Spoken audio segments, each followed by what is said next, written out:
कांच की हवेली। दोस्तों, इस कहानी के पिछले भाग सुनने के लिए हमारे चैनल को विजिट करें। अब आगे। कंचन एक बार फिर से इधर उधर नजरें दौड़ाकर रवि को ढूंढने लगी, पर जो वहाँ था ही नहीं, वो मिलता कैसे। वह निराश होकर एक पत्थर पर बैठ गई। घर से कितनी उमंगे लेकर आई थी, पर रवि को ना पाकर उसका मन भारी हो गया। अचानक से वो उठी और हवेली के रास्ते अपने कदम बढ़ाती चली गई। कंचन एक बार फिर से इधर उधर नजरें दौड़ाकर रवि को ढूंढने लगी, पर जो वहाँ था ही नहीं, वो मिलता कैसे। वह निराश होकर एक पत्थर पर बैठ गई। घर से कितनी उमंगे लेकर आई थी, पर रवि को ना पाकर उसका मन भारी हो गया। अचानक से वो उठी और हवेली के रास्ते अपने कदम बढ़ाती चली गई।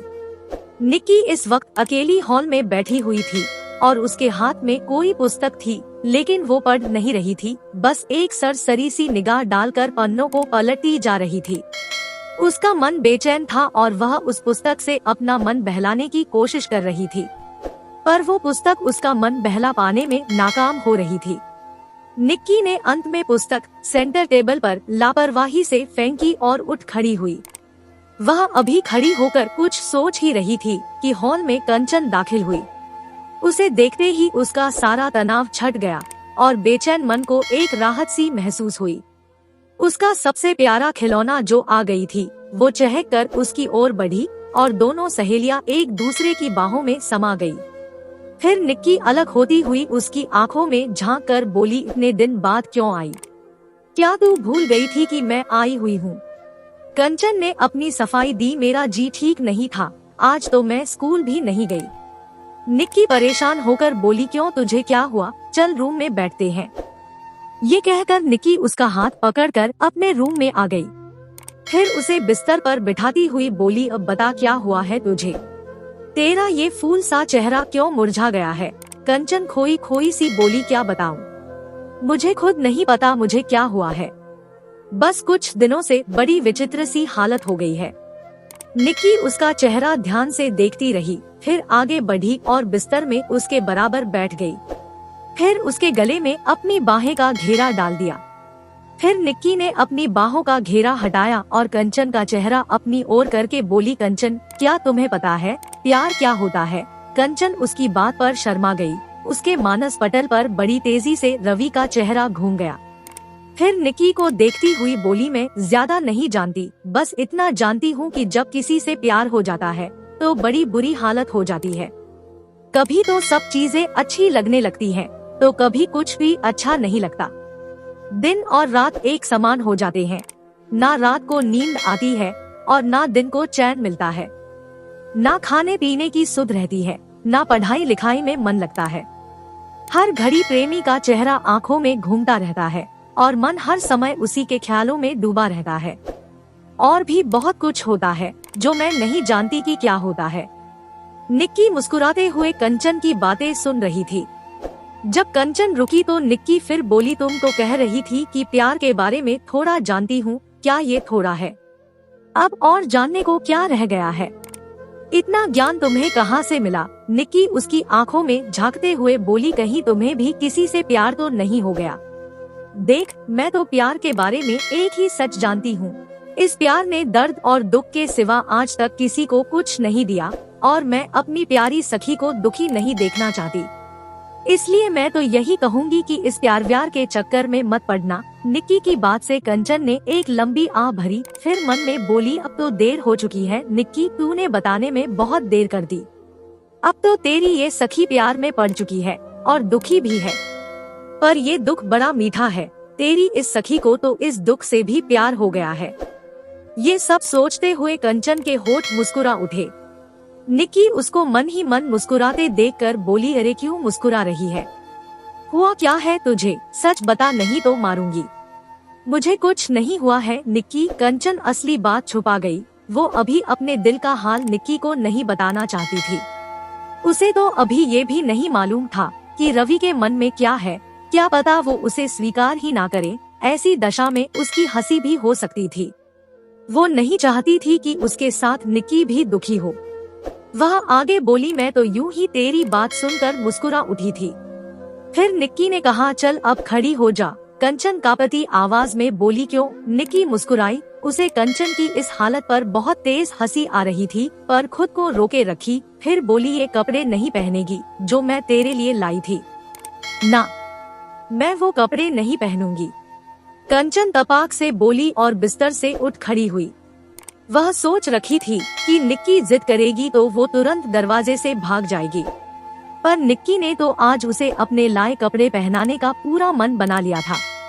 वो पलक झपकते ही कंचन तक पहुंची और अपने लाए कपड़े उसे पहनाने लगी। कंचन उससे छूटने का प्रयास करती रही, लेकिन निक्की नहीं मानी। कंचन ने लाख कोशिशें की पर निक्की के आगे टिक ना सकी। फिर वो निक्की की बात मानते हुए बारी बारी से उसके लाए कपड़े पहनती रही। कपड़े इतने फैशनेबल थे कि कंचन को बंद कमरे में भी पहनकर शर्म महसूस हो रही थी, पर निक्की प्यार से उसके लिए लाई थी, इसलिए वो इनकार भी ना कर सकी। कंचन जो भी ड्रेस पहनने के बाद उसे रवि का ख्याल आ जाता और वो सोचती अगर रवि उसे इन कपड़ों में देखेगा तो सच में उस पर लट्टू हो जाएगा। कुछ देर यूं ही कपड़े पहनने और पहनाने का सिलसिला चलता रहा। निक्की कंचन को इन कपड़ों में देखकर फूले नहीं समा रही थी, पर कंचन का ध्यान उसकी खुशी में कहाँ था। वो तो रवि के ख्यालों में थी।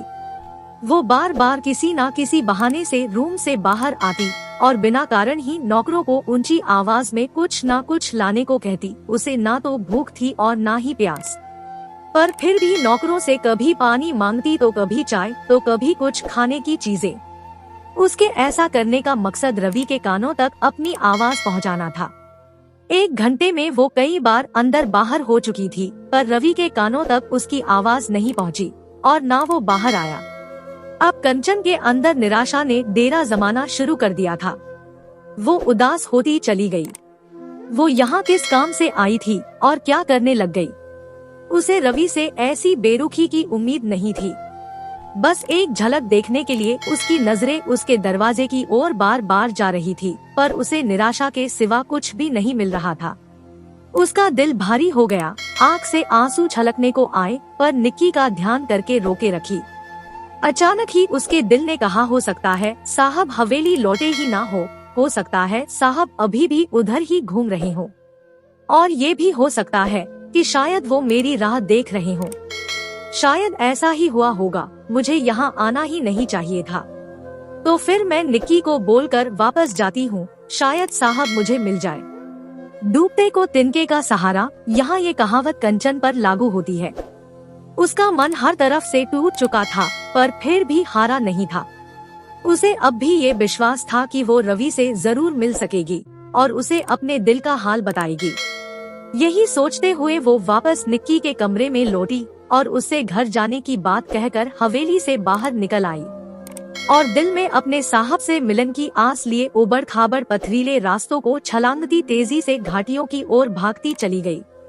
उधर बिरजू ने जैसे ही मुखिया के घर के दरवाजे के बाहर कदम रखा, उसे मुखिया धनपत राय आते दिखाई दिए। उनके साथ उनकी बेटी अनीता थी।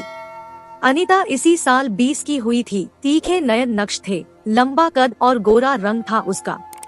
बाल काले और कमर तक झूलते हुए थे। वह अपने बालों में जूड़ा करने की आदी नहीं थी, बालों को हमेशा खुले रखती थी।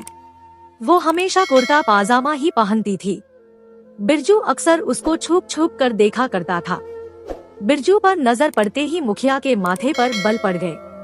कुछ देर पहले बेटी के साथ होने से जो खुशी उनके चेहरे पर फैली हुई थी, वो क्षण भर में गायब हो गई। उन्होंने घृणा से अपना मुंह फेर लिया, पर बिरजू के लिए तो मुखिया की घृणा भी आशीर्वाद ही था। जैसे ही मुखिया जी पास आए, उसने नमस्ते कहने के लिए हाथ जोड़ दिए। नमस्ते मुखिया जी। वो मक्कारी हंसी हंसा। तू इधर क्या करने आया है? मुखिया जी सब जानते हुए भी कि बिरजू क्यों आया है, अपनी बेटी की उपस्थिति का ध्यान कर गुस्से में भड़के। उनका भड़कना दिखावा था, लेकिन उनका गुस्सा सच था। वो सच में बिरजू के साए से भी नफरत करते थे। बिरजू ने अपने दांत दिखाते हुए कहा, सब कुछ जानते ही हैं मुखिया जी, फिर भी पूछ रहे हैं। बरसों से एक ही काम करने आता हूँ और किस लिए आऊँगा? उसने अपनी बात पूरी करते हुए अनीता को घूरा। अनीता ने बिरजू के इस तरह देखने पर ध्यान नहीं दिया, पर मुखिया जी से उसकी गंदी निगाहें छुपी ना रह सकी। अपने सामने अपनी बेटी को घूरते पाकर मुखिया जी की आंखों में बिरजू के लिए खून उतर आया। मन में आया कि अभी इसी वक्त वो बिरजू की आंखें निकाल ले, पर वो केवल सोच सकते थे और सोचकर ही रह गए। बिरजू मुखिया जी के गुस्से का अनुमान लगाकर एक धूर्त मुस्कान छोड़ता वहाँ से निकल गया। रवि इस वक्त हवेली में अपने कमरे में बिस्तर पर पसरा हुआ था। उसके जहन में भोली कंचन का चेहरा घूम रहा था। आज घाटियों में कंचन से संयोगवश हुई मुलाकात एक सुंदर हादसे में बदल चुकी थी। वो ना चाहते हुए भी कंचन के बारे में सोचता जा रहा था। लाख कोशिशों के बावजूद भी वो कंचन की भीगे आंखें और उतरा हुआ चेहरा नहीं भुला पा रहा था। वह सोच रहा था क्यों ये लड़की आज उदास थी और मुझे ऐसा क्यों लग रहा है कि उसके दुख का मैं ही जिम्मेदार हूँ, लेकिन मैंने तो उसके साथ कुछ नहीं किया। क्या नदी वाली बात उसे इतनी बुरी लगी?